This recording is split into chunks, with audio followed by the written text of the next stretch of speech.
Hey everybody, and welcome to another deep dive. Today we're going to be looking at how to rewire your brain for positivity and happiness. Sounds fun. It does, and we're going to be doing it using this article that I found called How to Rewire Your Brain for Positivity and Happiness. Cool. From the Buffer blog. And we're going to be looking at basically, can we actually train our brains to be more positive? Yeah. Is that even possible?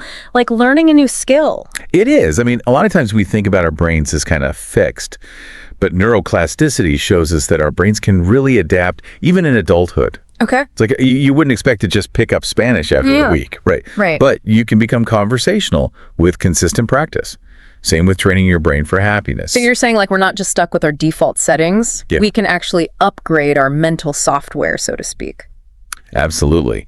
And, it's fascinating how our brains are naturally wired to focus on negative experiences. Right. You can say we have like a built-in doom and gloom filter. Yeah, why is that? Is that like an evolutionary thing from our ancestors having to worry about saber-toothed tigers? Exactly. You're exactly right. Back in the hunter-gatherer days, focusing on potential threats was crucial for survival. Right. Those who were more attuned to danger were less likely to get eaten. Right. So that's called negativity bias. Okay. And it really did help our ancestors stay alive. But now it's that same negativity bias is working against us in a way. Totally. You spill your coffee on your shirt in the morning and it ruins your whole day. Exactly. Yeah. And, that negativity bias actually makes the impact of setbacks 3 times stronger than the positive impact of progress. Wow. Think about that. So our brains are giving 3 times more weight to the bad stuff than the good stuff. Yeah, our brains just naturally give more weight to the bad stuff than the good stuff. Okay, that explains a lot.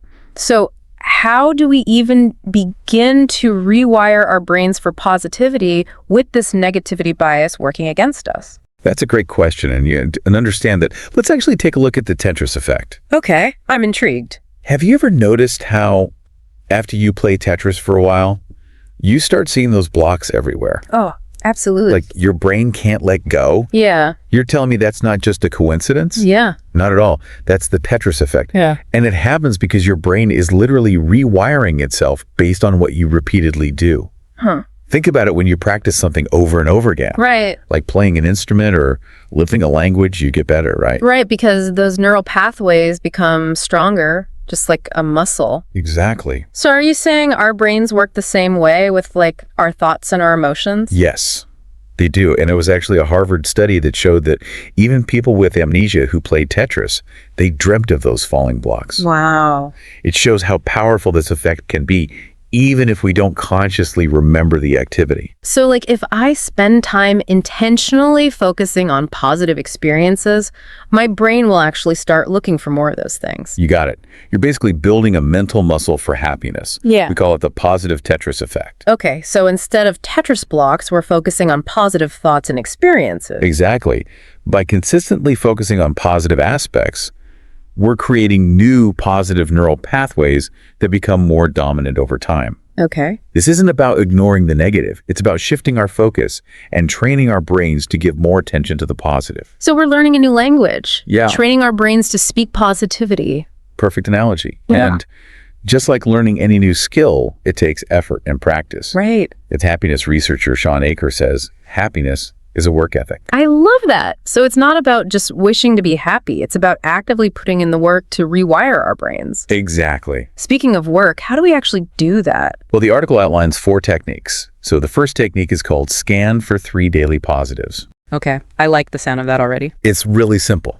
Tell me more. At the end of each day, you just take a few minutes to write down 3 good things that happened, no matter how small they are. Okay. And then reflect on what caused those good things to happen. Okay, so instead of focusing on what went wrong that day, Yeah. I'm actively looking for the good stuff. Exactly. You're training your brain to notice and appreciate the good things instead of letting them just fade into the background. Yeah, that's interesting. Right. Kind of a way to reframe your thinking. Yeah. What's the next one? The next technique is all about expressing appreciation. Okay. It's called Give One Shout Out Daily.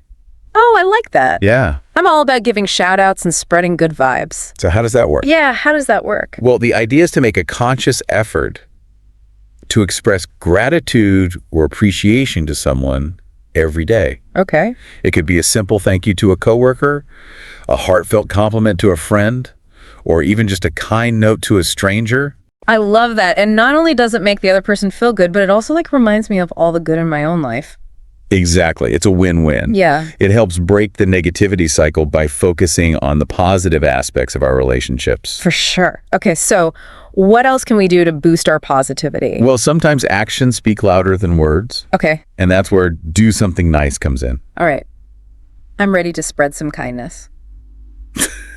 What do you suggest? Yeah, what should we be doing? It's all about incorporating small acts of kindness into your daily routine, Oh, okay. like holding the door open for someone, offering to help a colleague with a task, or even just smiling at a stranger. Right. These small gestures might seem insignificant, but they can actually make a big difference. Yeah, and I've noticed like every time I do something nice for someone, it always makes me feel good too. Totally. It's like a boomerang of positivity, It is. and it helps us connect with others. Yeah. And in a more meaningful way. Totally. Okay, so on to the final technique. Yeah. What's number 4? The final technique is all about cultivating mindfulness. Okay. Mind your mind. Mind your mind. Okay, that sounds pretty zen. It is. I'm intrigued. Tell me more. Okay, so think of it like this. You're sitting outside on a beautiful day, watching the clouds drift by. You can just observe them, appreciate their shapes and movement without getting caught up in them. Okay. I think I'm starting to get it. So it's like being present and aware of my thoughts and feelings without letting them like control me. Exactly. Mindfulness is the practice of paying attention to the present moment without judgment. Right. You're becoming more aware of your thoughts, feelings, and sensations without getting carried away by them. That's a good way to put it. It sounds like mindfulness is a key ingredient in rewiring our brains for positivity. It really is. Yeah.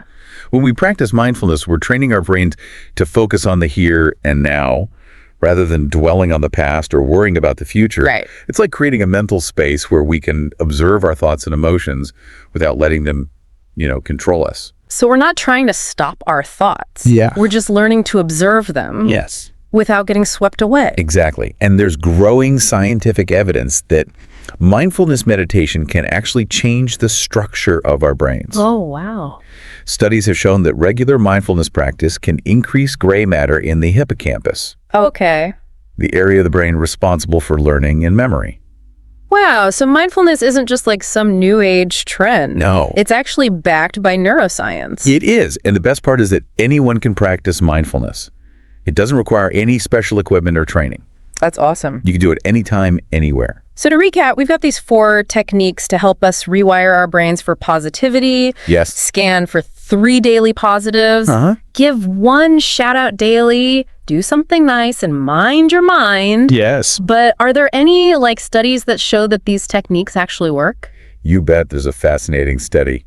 Researchers had people try this 3 good things exercise, kind of similar to our scan for 3 daily positives, for just a week. And they found that even after months, those participants had increased happiness and less depression. Wait, so months later, Months later. just a little effort can create lasting change. It really highlights the power of consistency. Wow. It's like learning a new language. Okay. The initial effort leads to long-term benefits. Right. And with practice, happiness becomes your brain's default setting. That's a great way to put it. Yeah. We wouldn't expect to speak Italian fluently after a week of Duolingo. Exactly. So why expect our brains to change overnight? Yeah, it's a journey, not a destination. Right. There will be days, we fall back into negative thinking, but that's okay. Of course. The key is to keep practicing, be patient with ourselves, and celebrate our progress. So to wrap things up, our brains are way more adaptable than we think. Yes. We have the power to actually rewire them for positivity through effort and practice. Exactly. And the best part is the tools are simple and accessible. That's great. You can start scanning for daily positives, expressing gratitude, doing kind things for others, and practicing mindfulness today. That's awesome. It's so empowering to know that we can actively shape our own happiness. Absolutely. And at the end of this deep dive, I'm curious which of these techniques resonates with you the most and why? What small step can you take today to cultivate more happiness in your life? That is a great question for all of us to consider out there. Remember, even small steps can lead to big changes over time. Thanks for joining us as we explored the amazing power of positivity. We'll see you next time on The Deep Dive.